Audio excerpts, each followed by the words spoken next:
we have a situation here where we have a 4-meter cubed container. Let's say that's a balloon of some sort. And instead of having just one type of molecule of gas in this container, we have 3 molecules of gas. We have some oxygen molecule, some hydrogen molecule, and some nitrogen molecule. And what the problem tells us is we have 2.1 total kilograms of gas. And of that, by mass, 30.48% is oxygen, 2.86% is hydrogen molecules, and 66.67% is nitrogen. Now what we need to figure out, and it's all at standard temperature at least, at 0 degrees Celsius, which we know is 273 Kelvin, but we need to figure out what is the total pressure in the container, or being exerted on the surface of the container, and then, this is the new concept, we want to figure out the partial pressures of each of these gases. Essentially, how much are each of these gases contributing to the total pressure? And you can imagine if this is the container and each of these are the 3 types of gases, some of the pressure is going to be from the blue, maybe oxygen is the blue gas, from the blue gas bumping into the walls. Some of the pressure is going to be from the hydrogen bumping into the wall, maybe that's these yellow gases. And some of the pressure is going to be from the nitrogen bumping into the walls. Let's say that's the brown gas. So the partial pressure is you say the partial pressure due to nitrogen. That's the pressure just due to the brown particles bumping into the walls. So let's see if we can figure this out. So the first thing to figure out the total pressure is we have to figure out the total moles of molecules we have. So and the easiest way I can figure out of figuring out the total number of moles is figuring out the moles of each of these molecules. So if we have 2.1 kilograms of gas, so let me write this down. If we have 2.1, so if we just dealing with, if we want to know moles of nitrogen, we have let me do it in the nitrogen color. Moles of nitrogen. We know that 66.67% of this, well, we could say 2.1 kilograms or 2,100 grams, we know that that's nitrogen. So let's do it in grams, because when we talk about molecular mass, it's always in grams. It doesn't have to be, but it makes it a lot simpler to convert between atomic mass units and mass in our world. So this is 2/3. So 2/3 of 2,100, that's 1,400 grams of N2. Now what's the molar mass of this nitrogen molecule? Well, we know that the atomic mass of nitrogen is 14. So this molecule has 2 nitrogens. So its atomic mass is 28. So one of these molecules will have a mass of 28 atomic mass units, or 1 mole of N2 would have a mass of 28 grams. So 1 mole is 28 grams. We have 1,400 grams, so we have, or we say grams per mole.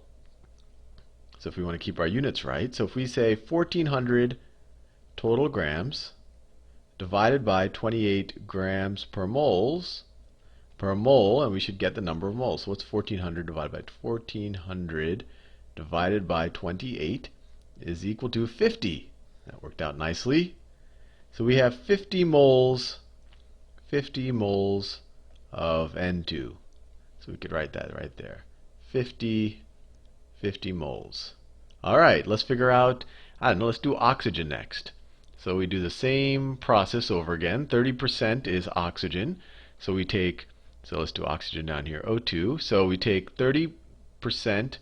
And remember, these percentages I gave you, these are the percentages of the total mass, not the percentage of the moles. So we have to figure out what the moles are. So 30.48% of 2,100 grams is equal to, let's see, 0.3048 times 2,100 grams is equal to, it's about 640.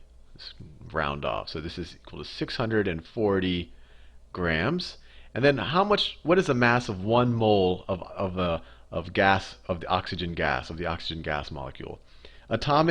The atomic mass of 1 oxygen atom is 16. You can look that up on the periodic table, although you should probably be pretty familiar with it by now. So the atomic mass of this molecule is 32 atomic mass units. So 1 mole of O2 is going to be 32 grams. We have 640 grams. So how many moles do we have? 640 divided by 32 is equal to, that's 20. We have 20 moles of oxygen. Let me write that down. We have 20 moles. Now we just have to figure out the hydrogen. 2.86% of all of that is hydrogen. So let's see. If we do 2100 grams, remember I want to do everything in grams, so I just want to do a little unit conversion there. 2100 grams times, what was it? 2.86%, 0.0286 is equal to, it's about 60 grams. So hydrogen, this 2% of that 2100 grams is 60 grams. And then what's the molar mass of one hydrogen, this is H2? So we know that the hydrogen atom by itself has a mass of 1, doesn't have a neutron in most cases. So the atomic mass of this is 2, or the molar mass of this is 2 grams. So 1 mole of H2 is equal to 2 grams. So 1 mole is 2 grams, we have 60 grams. So we clearly have 60 divided by 2, we have 30 moles. 30 moles. So this is interesting. Even though hydrogen was a super small fraction of the total mass of the gas that we have inside of the container, we actually have more actual particles, more actual molecules of hydrogen than we do of oxygen. And that's because each molecule of hydrogen only has an atomic mass of 2 atomic mass units, while each molecule of oxygen is 32, because there's 2 oxygen atoms. So already we're seeing we actually have more particles due to hydrogen than due to oxygen. And the particles are what matter, not the mass, when we talk about pressure and partial pressure. So the first thing we can think about is how many total moles of gas, how many total particles do we have bouncing around? 20 moles of oxygen, 30 moles of hydrogen, 50 moles of nitrogen gas. Add them up, we have 100 moles. 100 moles of gas. So if we want to figure out the total pressure first, we can just apply this 100 moles. And let me erase this because I want to keep the problem statement there the whole time. So let me erase this. There you go. There you go. And I can erase some stuff that you're not seeing off the screen. And now I'm ready. So we have 100 moles. So we just do our PV is equal to nRT. We're trying to solve for P. P times 4 meters cubed is equal to N. N is the number of moles. We have 100 moles is equal to 100 moles times R. I'll put a blank there for R because we have to figure out which R we want to use, times temperature. Remember, we have to do it in Kelvin. So it's 0 degrees Celsius is 273 degrees Kelvin. And then which R do we use? So I always like to write my R's down here. So we're dealing with meters cubed. We're not dealing with liters, so let's use this one. 8.3145 meters cubed pascals per mole Kelvin. So this is 8.3145, and the units there, actually maybe let me do this. I didn't want to do that in yellow. The units there, I think I should keep. These are in meters cubed pascals divided by moles Kelvin, and then our temperature was 273 Kelvin.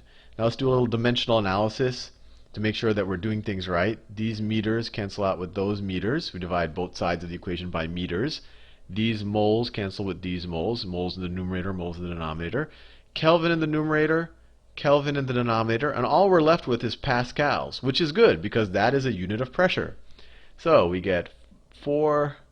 So if we divide both sides of this equation by 4, we get P is equal to, I'll just divide the 100 by 4, 25 times 8.3145 times 273, and the only unit we were left with was pascals, which is nice because that's a unit of pressure.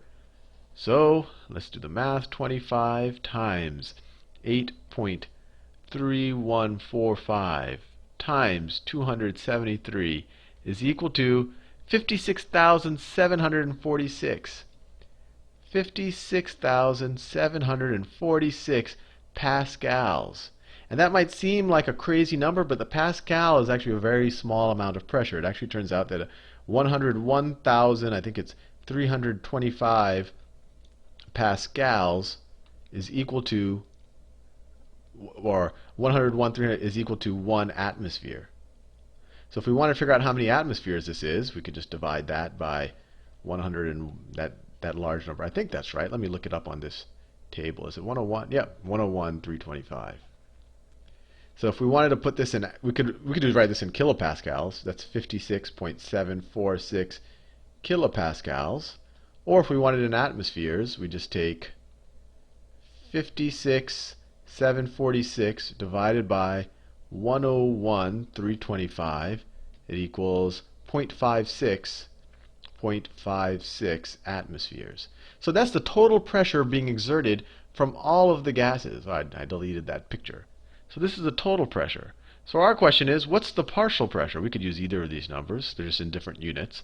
What's the partial pressure of say just the oxygen by itself? Well, you look at the moles, because we don't care about the actual mass, because we're assuming that they're ideal gases. We want to look at the number of particles, because remember, we said pressure times volume is proportional to the number of particles times temperature, and they're all at the same temperature. So the number of particles is what matters. So oxygen represents 20% of the particles, right? 20 over 100. So the partial pressure of oxygen, so I could write that, let me write that as pressure due to oxygen, due to O2, it's going to be 20% of the total pressure. 20% times, let me write 56.746 kilopascals. I just took this pressure measurement. I could have done it. I could have done 20% if I wanted in atmospheres times 0.56 atmospheres. And so the partial pressure of oxygen, let's say, well, I already have the 0.56 written there, so times 0.2 is equal to 0.112 atmospheres. So which is equal to 0.112 atmospheres. It's just 20% of this. How did I get 20%? Because 20% of the molecules, we have a total of 100 mole molecules in our balloon. 20 moles of them are oxygen, so 20% are oxygen, so 20% of the pressure is going to be due to oxygen.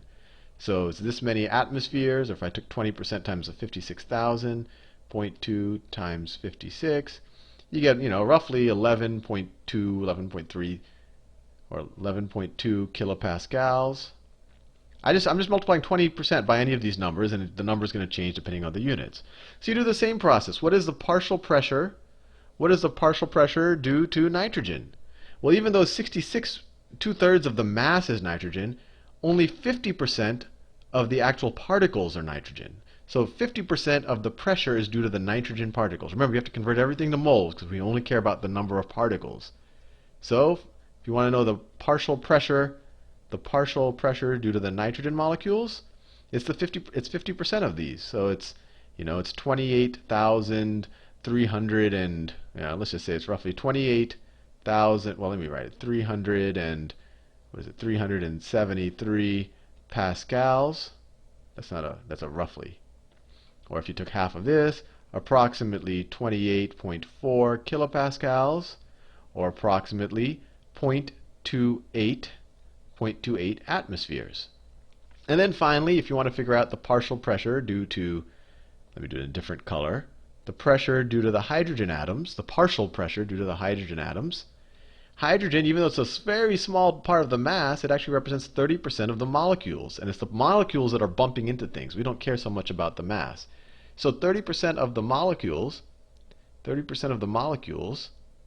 remember, when we talk about kinetic energy, if something with a small mass has the same kinetic energy, it's actually moving faster. So when we talk about temperature, that's average kinetic energy. So maybe in this, we could imagine that the hydrogen might be moving faster than, say, the nitrogen or the oxygen. But we don't have to think about that too much right now.